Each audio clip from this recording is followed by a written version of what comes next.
রব্বুল আলামিন বললেন, দুনিয়ার মুসলমান, আমি আল্লাহ তাআলা তোমাদের জানিয়ে দিলাম, এই দুনিয়ার জমিনে তোমাদের উপরে নাজিল করে দিয়েছি 30 পারা আল কোরআন। আমি মালিক বলে দিলাম, এই কোরআন দিয়ে যদি তোমাদের ব্যক্তিগত জীবন, পারিবারিক জীবন, সামাজিক জীবন, রাষ্ট্রীয় জীবন চালাইতে পারো, আমি আল্লাহ পাকের বক্তব্য হলো, আমি আল্লাহ তোমাদের গলায় হেদায়েতের মালা পরায়া দেব। জোরে কোন সুবহানাল্লাহ। পাকের বক্তব্য তোমরা শুনে নাও, যখন কোনো মানুষ হেদায়েতের মালা গলায় পড়তে পারবে, হেদায়েতের রাস্তায় পরিচালিত হবে, আমি আল্লাহ পাক তখন তার উপরে সন্তুষ্ট হয়ে যাব। আমি আল্লাহ পাক তখন তাকে দুনিয়া এবং আখিরাতের কল্যাণগুলো দান করে দেব। আর এই অবস্থার মধ্য থেকে আমাকে সন্তুষ্ট করে সে যদি দুনিয়া থেকে বিদায় নিয়ে চলে যেতে পারে, আমি আল্লাহ পাকের বক্তব্য হলো, আমি আল্লাহ জান্নাতের জন্য তাকে কিয়ামত পর্যন্ত অপেক্ষায় রাখবো না। কিয়ামত পর্যন্ত সে জান্নাতের জন্য ধৈর্য ধারণ করতে হবে না। আমি আল্লাহ তার কবরটাকেই জান্নাতের বাগান হিসাবে কবুল করে নিব। জোরে কোন সুবহানাল্লাহ। রে মুসলমান বন্ধু আমার, আপনারা খুনি শুনে খুশি হয়ে যাবেন, আপনাদের ঈমানটা বেড়ে যাবে। নবীজি বলেন, মুমিন যখন দুনিয়া থেকে বিদায় নিয়ে চলে যায়, কবরে যাওয়ার সঙ্গে সঙ্গে তার কবরটা জান্নাতের বাগান বানিয়ে দেওয়া হয়। তবে মুমিনের কোয়ালিটি বিবেচনা করে, ঈমানদারের কোয়ালিটি বিবেচনা করে এক একজন মুমিনকে কবরের ভিতরে এক এক রকম সার্ভিস আল্লাহ দিতে থাকেন। নবীজি বলেন, প্রথম নম্বর কিছু মুমিন থাকবে এমন, লা ইউসআল ফি কবরিহি, এদের কবরে কোনো সওয়াল হবে না, এদের কবরে কোনো প্রশ্ন করা হবে না, এদের লাশ কবরে ডাইরেক্ট রাখতে দেরি হবে। আল্লাহ পাক তাদের কবরটা জান্নাতের বাগান করতে দেরি করবে না। আমার আল্লাহ পাক জান্নাতে যাওয়ার জন্য শুধু বাধা রাখেন একটা, সে মরে না, মরণটাই যেন তাদের জান্নাতে যাওয়ার বাধা। ওর মরণ যখন হয়ে গিয়েছে, সরাসরি বান্দা আল্লাহর জান্নাতে প্রবেশ করেছে। যেরকম সুবহানাল্লাহ, আল্লাহু আকবার বলে। দুই নম্বরে নবীজি বলেন, অনেক প্রকার মুমিন থাকবে এমন, যাদের লাশটা যখন কবরে রাখা হবে, ফেরেশতারা যাবে তাকে প্রশ্ন করার জন্য, রব সম্বন্ধে, দিন সম্বন্ধে, আর নবী সম্বন্ধে। ও মুমিন সঙ্গে সঙ্গে 3টা প্রশ্নের উত্তর দিয়ে দিবে। বান্দা, ফেরেশতারা আরেকটা প্রশ্ন করবে, তুমি এটা জানলে কেমন করে? বান্দা সে উত্তরটাও তাকে দিয়ে দিবে। ফেরেশতারা চলে আসার সময় তখন তার কবরটা জান্নাতের ঘোষণা দিয়ে চলে আসবে। নবীজি বলেন, 3 নম্বরে আরেক প্রকার মুমিন থাকবে, এদের লাশটা যখন কবরে রাখা হবে, ফেরেশতারা যাবে তাকে প্রশ্ন করার জন্য, ফেরেশতারা যাবে তাকে বিরক্ত করার জন্য, ফেরেশতারা যাবে তাদের কাছ থেকে জবাব নেওয়ার জন্য। কিন্তু নবীজি বলেন, কবরের ভিতরে যাওয়ার পরে তাকিয়ে দেখবেন পুরো কবরটা খালি পড়ে আছে, কবরের মধ্যে কোনো লাশ নাই, কবরের মধ্যে কোনো বডি নাই। কিছুক্ষণ আগে তার আত্মীয় স্বজনেরা এই কবরের মধ্যেই তাকে রেখে গিয়েছে, কিন্তু পুরো কবরের ভিতরে তার লাশ খুঁজে পাওয়া যায় না। ফেরেশতারা তন্ন তন্ন করে খুঁজবেন। মূলত কথা হলো, আমার আল্লাহ ওই লাশটাকেই গায়েব করে ফেলেছে। জোরে কোন সুবহানাল্লাহ, আল্লাহু আকবার বলে। সূরা মুলকের তাফসীর পড়ে দেখবেন, নবীজি বলেন, ওই ব্যক্তির কবরে যখন লাশ খুঁজে পাবেন না, আমার আল্লাহ পাকের কাছে তখন ফেরেশতারা প্রার্থনা কামনা করবে, আল্লাহ লাশ গেল কোথায়? আমরা তো আসলাম তাকে পরীক্ষা করার জন্য, আমাদের ডিউটি পালন করার জন্য, কিন্তু লাশটাকে কেন খুঁজে পাই না? আমার আল্লাহ পাক তাকে ডাক দেয়া বলবেন, রে ফেরেশতা, দুনিয়ার সব কবরে তোমরা যাবে, সবার কবরে তাদেরকে পাবে, কিন্তু আমি আল্লাহ পাক তোমাদেরকে বেছে বেছে 7 প্রকার মুমিনের কোয়ালিটি বর্ণনা করে দিলাম। এদের কবরে তোমরা যাবে না, এদের কবরে কোনো প্রশ্ন হবে না।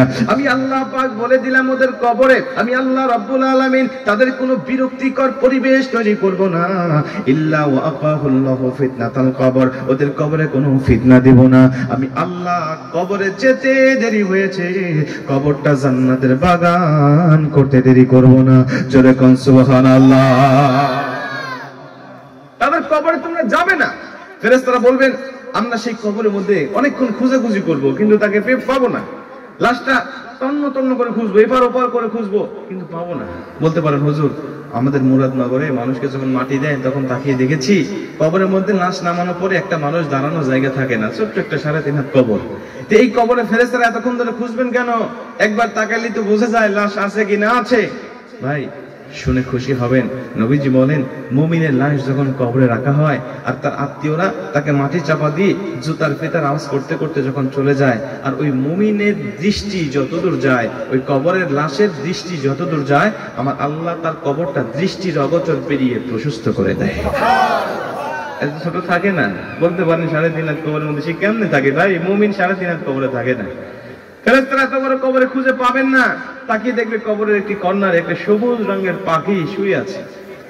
পাখি, বিশাল দেহের একটা পাখি শুয়ে আছে। ফেরেশতারা ডাক দিয়ে বলে, পাখি, ফুলাদ ইবনে ফুলান, অমুকের সন্তান অমুক এই কবরের মধ্যে এসেছে, আমরা খবর পেয়ে আসলাম প্রশ্ন করার জন্য।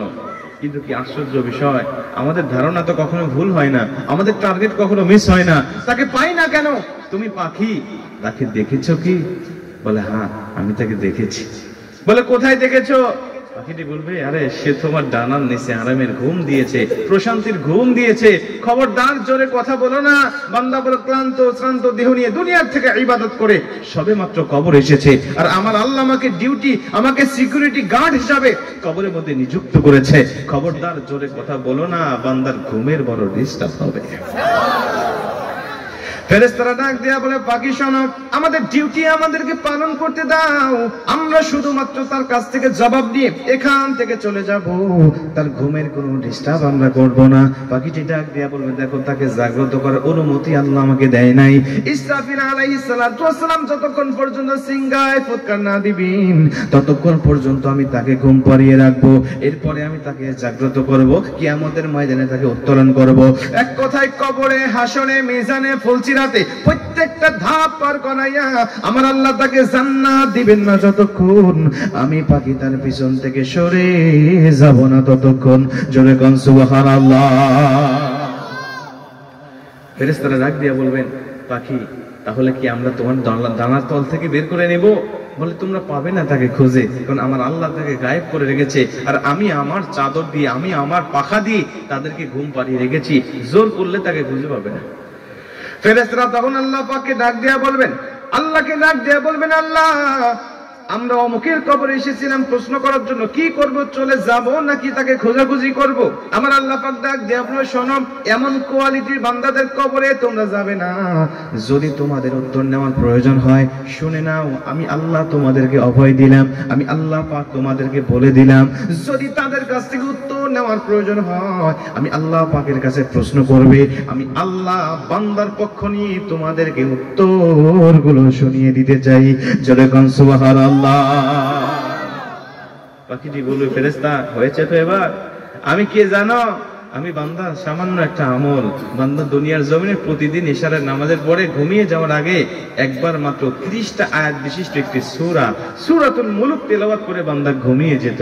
আর আমার আল্লাহ এই সূরাটাকে স্পেশাল ভাবে এই একটা পাখির আকৃতি ধারণ করায়া কবরে পাঠিয়ে দিয়েছে। শুধু কবরে সার্ভিস দেব তা নয়, কিয়ামতের ময়দানে যখন কোটি কোটি মিলিয়ন বিলিয়ন মানুষেরা যখন উত্তোলন হবে, আমার আল্লাহ 50,000 বছর পর্যন্ত যখন অপেক্ষা করবে বিচারের জন্য, এখানে দাঁড়িয়ে থাকবে, আমি পাখি তখন তাকে সুপারিশ করে আল্লাহর সাথে তর্ক করে, প্রয়োজনে আল্লাহর সাথে ঝগড়া করে এই বান্দার বিচার ফয়সালা আগে করে তাকে আগে জান্নাতে ঢুকায় দেওয়া।